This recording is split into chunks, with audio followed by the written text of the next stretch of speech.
जाने के लिए कैसे वो जा सकते हैं वहाँ पे, कैसे वो पहुँच सकते हैं, कौन से एयरलाइन स्कैम करती हैं। इस मैटर के बारे में हम आज बातचीत करेंगे। टूरिस्ट वीज़ा जब किसी कंट्री के ज़्यादा अप्रूव होते हैं तो उस समय थोड़ी एयरलाइन भी एक्टिव हो जाती हैं।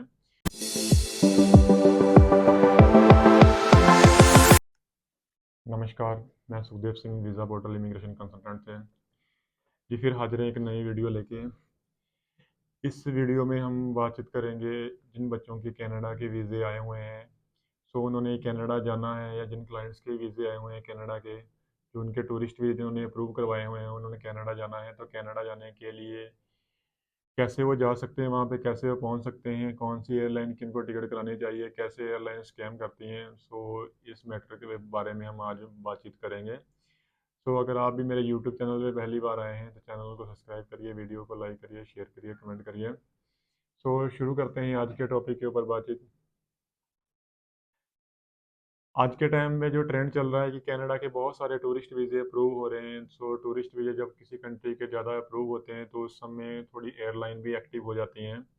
कुछ एयरलाइन का स्कैम उस समय बहुत ज़्यादा बढ़ जाता है। कुछ एयरलाइन का ऐसा होता है कि जैसे किसी ने टिकट करवाई हुई है, तो उस एयरलाइन में उस बच्चे को चढ़ने नहीं दिया जाता, या चढ़ने के पहले उससे बहुत सारी क्वेश्चनिंग की जाती हैं। कुछ क्वेश्चनिंग ऐसी होती हैं जो एयरलाइन की तरफ से भी की जाती हैं, या एयरलाइन की तरफ से डायरेक्ट कस्टम के पास भेजा जाता है, फिर कस्टम उनसे सवाल जवाब करता है, या इमिग्रेशन के पास भेज दिया जाता है। इमिग्रेशन उनसे बहुत सारे ऐसे सवाल जवाब करता है जिसमें किसी ना किसी सवाल जवाब में बच्चा फंस जाता है।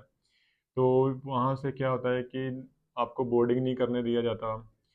ऐसे बहुत सारे स्कैम होते हैं। इसके बचने के लिए आप प्रेफर करें किसी ऐसी एयरलाइन में ही टिकट करवाएं जिसमें आपका जो बोर्डिंग से हो वो नॉर्मल हो, और आपसे ज़्यादा कोई सवाल जवाब ना हो। फिलहाल जो आपको अपनी जिस फाइल पे आपने वीज़ा करवाया हुआ है उस फाइल की नॉलेज आपको पूरी होनी चाहिए, कि आप काम जो आपसे क्वेश्चनिंग करेंगे इमिग्रेशन वाले, वो आपसे नॉर्मल ही क्वेश्चन होते हैं कि आप काम क्या करते हैं इंडिया में, आपकी सैलरी कितनी आ रही है, जो आपने अपनी फ़ाइल में डॉक्यूमेंट लगवाए हुए हैं।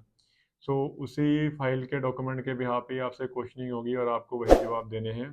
पर फिर भी कई बार ऐसा होता है कि आपके सारे सवाल जवाब सही होने के बाद भी आपको बोलते हैं कि आपको इसमें चढ़ने नहीं दिया जाएगा, हम आपके जो क्वेश्चंस हैं, जो आपने आंसर दिए हुए हैं, उससे हम सैटिस्फाई नहीं हैं।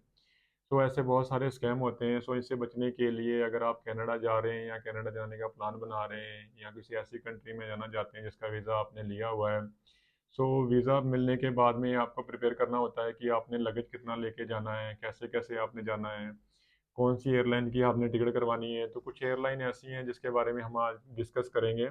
मैं किसी भी एयरलाइन को यहाँ पे प्रमोट नहीं कर रहा हूँ, और ना ही किसी के बारे में कुछ ऐसी मेरी सलाह है, पर फिलहाल एक मैं अपनी एडवाइस यहाँ पे आपको दे रहा हूँ।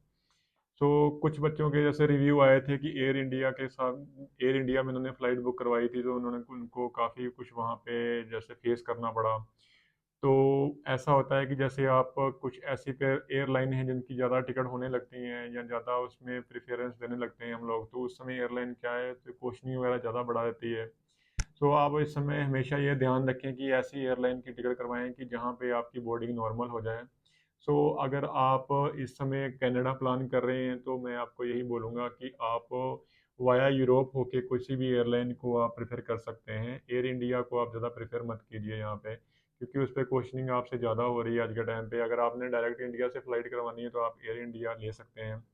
अगर आप एक स्टॉप होके फ़्लाइट करवाना चाहते हैं तो उसमें क्या है कि आपको फ़्लाइट सस्ती भी मिल जाएगी, और आपको 5 या 6 घंटे वाला आपका वहाँ पे स्टे पीरियड रहेगा। उसके बाद में आपकी नेक्स्ट जो फ़्लाइट होगी वहाँ से चलेगी। तो इसमें अगर आप वाया यूरोप होके अपनी फ़्लाइट लेते हैं, तो इसमें आपका जो डेस्टिनेशन कंट्री है, तो वहीं पे जाके आपकी इमिग्रेशन होती है। तो आपको इमिग्रेशन के दौरान जो आपसे क्वेश्चनिंग होती है, नॉर्मल क्वेश्चनिंग होती है आपके फ़ाइल से रिलेटेड, तो आप वहाँ पे आसानी से सवाल जवाब देके अपना इमिग्रेशन क्लियर कर सकते हैं।